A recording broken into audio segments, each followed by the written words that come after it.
It's time to take your trainer to the next level. You trying to make money in trading? Well, all you gotta do is watch this video, cause by the time you done, I'm gonna teach your ass technical analysis, and you'll be able to make some money tomorrow. In this video, y'all gonna learn how to find trend lines, find the support resistance, and I'm gonna give y'all the best indicators to use when it comes to trading. Without further ado, you know what to fucking do. Go to TraderView.com, man. Boom, we back. And this is TraderView. What we doing is, this is an example of Bitcoin. But now the first thing first, what you need to know how to do is a trend line. You need to know what a trend line is. Trend lines can be straight lines or they can be diagonal lines. All trend lines are is like a simple line that helps you find the price action. And price action is just here. But you can use trend lines to find key levels. Like this is a trend line right here. This right here, a little straight line. This is what I would call a trend line. Cause yeah, it ain't nothing too crazy, but as you can see, if I were to just move this out right here, it hit this one down, hit this one down. Yeah, you see it went through, then it looked down, up, down, you know what I'm saying? That's just a simple trend line. Look, trend lines can be also diagonal, look. Trend lines can be just like this as well, depending on how you look at it. I would say when it comes to studying these price actions, when it comes to studying chart analysis, it's all what you prefer, your best strategy, whatever works for you. Alright, so when finding support and resistance, you need to use trend lines. That's why I showed y'all what trend lines was. And support is the bottom, support is the floor, and resistance is the top. So let me give y'all an example. We're using the trend line. This right here at the top will be a roof. Roof, resistance. Your resistance is at the top. Because the price wants to go up, but something is resisting it from going any further. See, resistance. Now support. Support would be like right here in this range right here. Straight line. As you can see, when it came down here, it didn't go no further. This would be called your support right here because it didn't go no longer. No, support is a flow, resistance is the roof. You know what I'm saying? Roof, resistance, support is the flow. You know what I'm saying? Real simple. When it comes to finding support resistance, the best thing that I like to use is rectangles because when you're using the trend lines, it can normally go through that and it can cause you to lose a trade. As y'all can see, the top right here, this will be resistance. The bottom right here, this will be a flow. As y'all can see, it went through this. This is a fall. See how it went through this and it went right back down. See, it went up this, right back down, went through, went right down. This is why you can't just have a simple line, because if you just going by a line and you see it go through, that's gonna make it, it's a false signal. You might lose. Like I said, this is a 4 hour. Like if we go to the, they go 15 minutes, and we're gonna use the same boxes. See, the price went up, then it went down. Price broke through, went down. See, who would use a simple trend line, such as this right here, we would have been lost like fuck. We would have been like, hold on. The shit went through, then it went right back down, fall to breakout, then it went through again. Then it went down. Then it went. Then look, this is like this. Look at this shit. This is a real breakout right here. It done went all the way up here. It just came crashing down. This is why I say you need to use your boxes. It's way more simpler. I think it's highly recommended. Like you gotta use boxes, man. If you don't use boxes, you fucking up. I'm trying to make you win. I'm trying to make you some fucking money. Another tip when finding support and resistance, you want to start on the higher time frames and work your way down. What I mean by this, we can go to the month chart of Bitcoin. Let's see what the fuck going on here. Alright, see this right here at the top? They look like a pretty damn good resistance right here. You know what I'm saying? Resistance. We all on the month time frame. Now right here, I ain't gonna say this is a support, you know what I'm saying? This is what I'll use a trend line right here. Cause you don't know exactly what's going on, but you can clearly see that the damn price start right here. Like I said, we on a higher time frame. So what you want to do, if you like unaware, you don't know what to do, start going down the lower time frame. Just a month. Let's go to the daily time frame. See what they do. We're gonna skip the week straight up. And look, that little time frame I drew on a monthly chart. That shit is right here on a weekly. This shit ain't going nowhere. Now as you can see, it still broke through slightly. You see how it broke through slightly? And I think that Bitcoin at the price it's going right now, how it's gonna fall, it's more than likely gonna come right back to this damn line as time go by. But we don't have no indicators, no nothing on the chart. I just explained y'all what trend lines was and support and resistance. And now I'm finna show y'all the best indicators that I personally use to trade. The first indicator we going over is called the RSI, which means the Relative Strength Index. As you can see right here, when it is lower than 30, that would y'all consider oversold, so the price may go up. And when it's overbought above 70, y'all can expect the price to go down. But as y'all can see right here, that's not always the case. Cause like I said, relative strength index is just the strength. It's basically momentum. So if it's going up, you know what I'm saying, like the price is going up, price going up. But then you see the relative strength going down. That's what you call divergence. That shit ain't adding up. It's a difference. Use another tip and trick. Is I use this 50 line.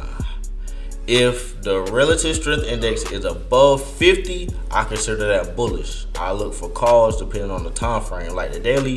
And I see it's above the 50, I be like, okay, it might be a little bullish. I'm gonna look at my other time frame, see if they correlate.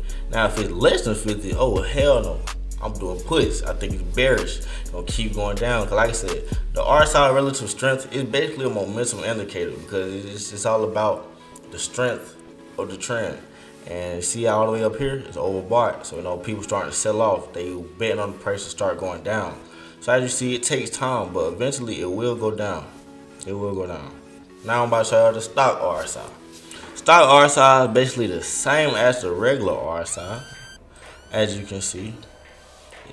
Same shit except for on this chart, when it's like default, it's 20 and below, that what you call oversold, and when it's 80 and above, it's overbought. But you can it still works the same as the relative strength index.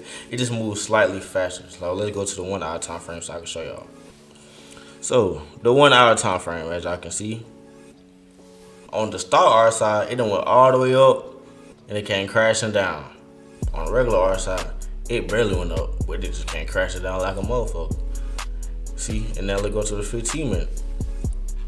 On this one, you see this RSI, on the 15 minute RSI, you see how it went up, down, up, down, up, down. It moves way faster and way smoother than the regular RSI. You see the RSI only went up once, still ain't come down yet. That's the difference between the regular RSI and the stock RSI. The stock RSI moves much faster, and the stock RSI is based off of the regular RSI. These are two indicators that I use. A few moments later. MACD. MACD means moving average convergence divergence. And that's another indicator that I use when it comes to trading. You know what I'm saying? I put that thing up. Alright, the MACD. This is the MACD. When these lines are all the way at the bottom, it's bearish. When these lines cross above this, it can be bullish depending on the time frame. Another thing, when these things is green, you see how it's getting darker and darker. That's a strong momentum, strong green momentum. The price is more than likely going up. But as you see, when the green starts fading off, it gets a lighter shade and it crosses right here, bearish. You never want to get into a cross when it's bearish unless you plan puts. I always play the cross with the color MACD. On the 15 minute, if I see it's about to cross, I'll probably get in right here. I normally get in like once the pink starts getting lighter color and I see that like this is the point where you want to get in. If I'm turning the MACD, I'm gonna get in from right here to right here. This is like the perfect time because when it's a light color of pink and it's from dark red, that means that the trend is switching. And as you can see from the bottom, I see it starts to go up and it crosses up. Even this right here, see, dark green, it got lighter, but it never crossed. See, that's another thing you gotta watch, because sometimes it won't cross. It might just be a fake out. You gotta know how to trade it. Moving averages is like my favorite indicator out of them all. You got the 200, you got the 50 moving averages, you got the 9 and the 12. Those are all my top 4 moving averages, and I'm gonna show you how I trade them right fucking now. So moving averages usually go to moving average, pretty simple. And you can really zoom in. Oh, fuck no, you can just zoom in right here. See this moving average? Bullshit, we don't need that. All you do is click the settings. I go to 9. My other one, I always use 12. No, that's my shit. Oh yeah. Have to go to style because it normally doesn't show. And then visibility, I do black at the bottom and purple for the 9. So I just don't get confused. You can do it however you like. This is just what the fuck I like to do. Boom. So then you click OK. And now you can see. So when you're doing moving averages, what I like to trade is the cross. But sometimes it'll be a fake cross. That would say you gotta know price action, you gotta have support resistance. If you use everything that I just taught you, you'll be okay. But you gotta use everything I just taught you. And you gotta study the price action also. Now this is Bitcoin. We're gonna go to the, let's see what looks pretty good. Alright, 4 hour. 4 hour, 4 hour, 4 hour. Look, Bitcoin fell off a damn cliff yesterday. I ain't finna count. That bitch went down like 7%, and you see how oversold it is on the RSI. That because we is in a big downtrend starting on a weekly. See how this shit going down on a weekly? Of course, if the shit going down on a weekly, it's gonna cause everything else to fall down with it, no matter what the fundamentals and indicators is telling you. That's why you start on the bigger time frames and work your way down. But with this moving average, it crossed on the daily, crossed bearish on the daily. Cause the purple is a 9 EMA and the black is a 12 EMA. So the 9 is always gonna be closer to the price. But when they cross like this, that means it's a switch of the trend. Cause how I use my moving averages is when the 9 EMA is on top of the black, when the 9 EMA is on top of the black 12 EMA, bullish.